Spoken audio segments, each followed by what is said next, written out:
creation, wealth building, financial freedom, early retirement இந்த மாதிரி வார்த்தையெல்லாம் நம்ம இப்போ அடிக்கடி கேள்விப்படுறோம், முக்கியமாக யூடியூப் வழியாக.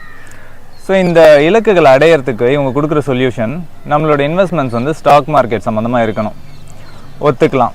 ஆனால் அது மட்டுமே போதுமா? பத்தாது. அது இல்லாமல் இன்னும் ஒரு 10 விஷயத்தை நம்ம பண்ணணும். ஸ்டாக் ட்ரேட் பண்ணணும்னு முடிவு பண்ணிட்டா கண்டிப்பாக ஸ்விங் ட்ரேட் மட்டுமே பண்ணுங்கள். இந்த futures and options trading, intraday இதெல்லாம் பண்ணாதீங்க, ஏன்னா கண்டிப்பாக நஷ்டத்தில் தான் கொண்டு போய் விடும்.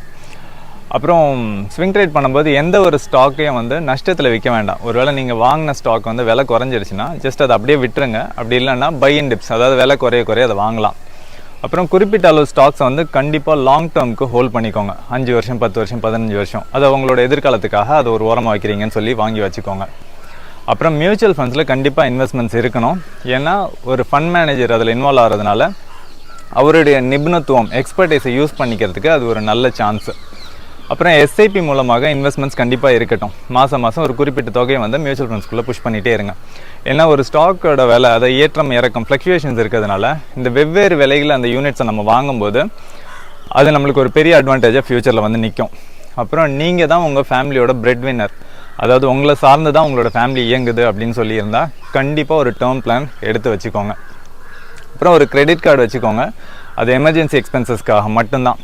ஒரு ஹாஸ்பிட்டல் எக்ஸ்பென்சஸ் அப்படி ஏதோ ஒன்று எதிர்பாராத நேரத்தில் அந்த கிரெடிட் கார்டு வந்து நம்மளுக்கு ஹெல்ப் பண்ணணும். அது ஒரு கிரெடிட் கார்டு மட்டும்தான் இருக்கணும், அதிகமாக வேண்டாம். அதே நேரத்தில் அது எமர்ஜென்சி எக்ஸ்பென்சஸ்க்காக கண்டிப்பாக யூஸ் பண்ணுறோம், வேறு எதுக்காக நம்ம யூஸ் பண்ண போகிறதில்ல.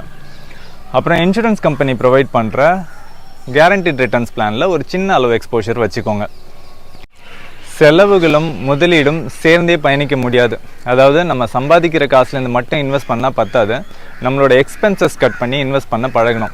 மேபி சின்ன சின்ன செலவுகளாக இருக்கலாம், நம்ம சிகரெட்டுக்கு செலவு பண்ணுறதா இருக்கலாம், இல்லை அது சம்மந்தமாக வேறு ஏதாவது செலவாக இருக்கலாம். அந்த எக்ஸ்பென்சஸை கட் பண்ணி இன்வெஸ்ட் பண்ணுற பழக்கத்தை வந்து கண்டிப்பாக கொண்டு வரணும். அப்புறம் டெக்னாலஜி நம்ம எல்லாருக்கும் தெரியும், ரொம்ப வேகமாக டெவலப் ஆகிட்டே வருது. அதனால் நம்மளே அப்டேட் பண்ணிக்கிறது ரொம்ப அவசியம். ஏன்னா வளர்ந்து வரும் டெக்னாலஜி கூட சேர்ந்தே பயணித்தாதான் இந்த இலக்குகளெல்லாம் சீக்கிரம் போய் ரீச் பண்ண முடியும். ஸோ இதுதான் இந்த 10 விஷயம். இந்த 10 விஷயத்தை பண்ணாமல் நம்மளோட வெல்த் கிரியேஷன், வெல்த் பில்டிங் இந்த மாதிரி இலக்குகள்லாம் ரீச் பண்ணுறது கண்டிப்பாக சாத்தியம் இல்லை. ஸோ இதெல்லாம் கன்சிடர் பண்ணணும் அப்படின்ற ஒரு வேண்டுகோளை முன் வச்சு இந்த வீடியோ முடிக்கிறோம். நன்றி, வணக்கம்.